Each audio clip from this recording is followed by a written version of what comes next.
I get asked about birth plans all the time, and it's something that I think they have a really bad reputation because the assumption is that you write a birth plan because you want it to be you're meticulously planning exactly what you want to happen. And yes, some people do write theirs like that or are encouraged to write theirs like that.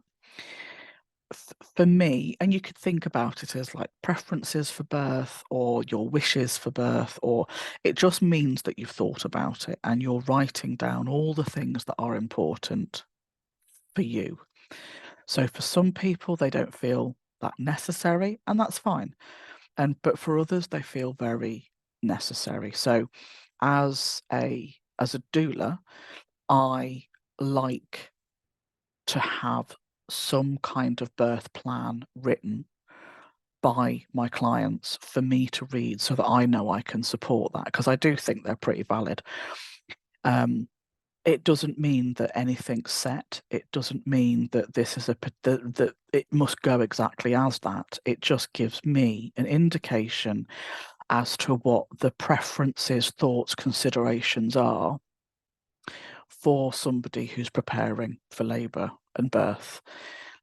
It just gives me a sense of what their needs might be, how I can advocate for that, the questions I can ask. And, I just think it can be a really powerful tool of communication because you'll have a midwife who chances are you won't know. The only way you might know a midwife is if you're having a home birth and your community midwife is on duty, or if you've hired an independent midwife. So um, chances are it's going to be a stranger who's looking after you, and everybody's labour is a bit different. They all have their own pace.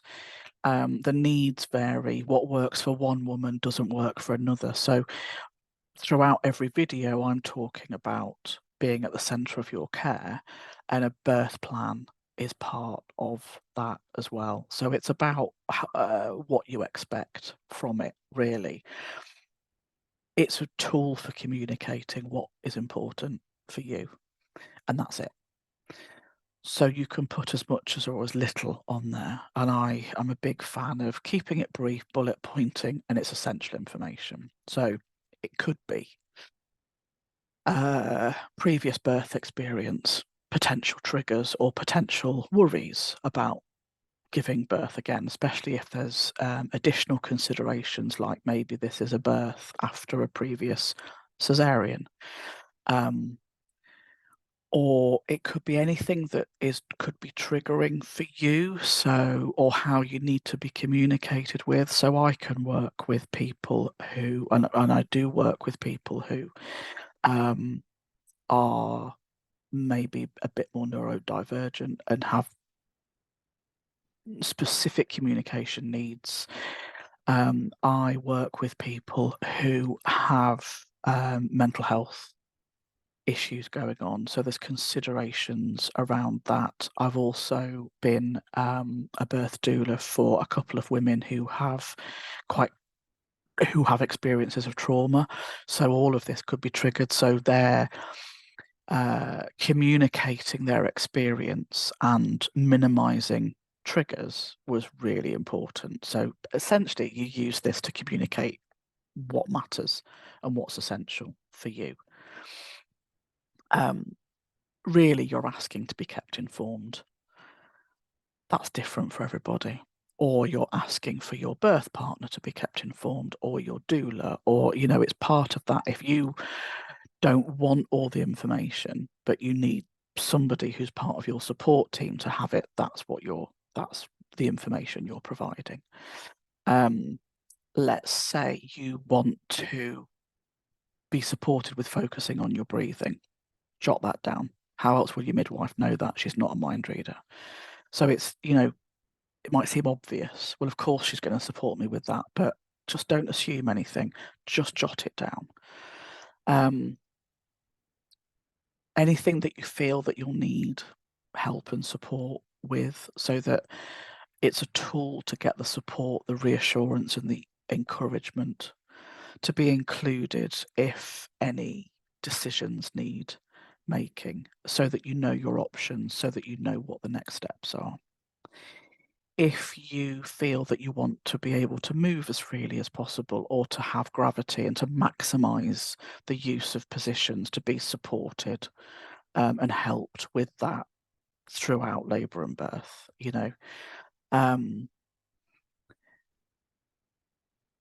to protect the birth space so that it's calm and quiet and what you need, or to kind of be led by you, or to, you know, to communicate, to allow you to communicate so that you can work together, really. Specifics as well. I've already kind of talked through a couple of things that could be important, but so could things like if you've got any physical limitations, so that and how best to work around those.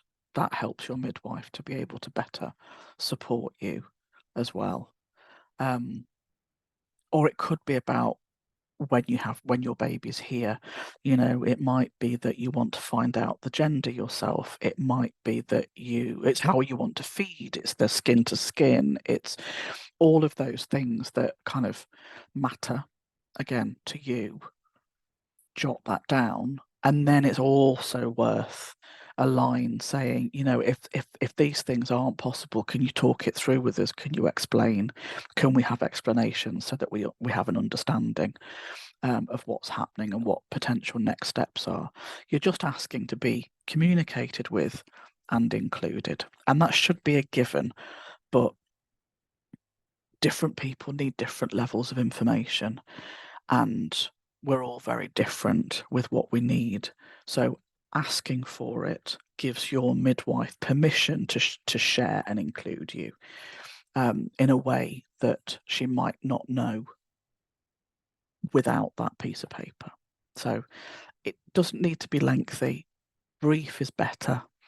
I think there's space in your notes, in Badger notes, to write something out, and but I would also print it out as well, because it doesn't hurt to have a hard couple of copies that you can give, because you might have different midwives.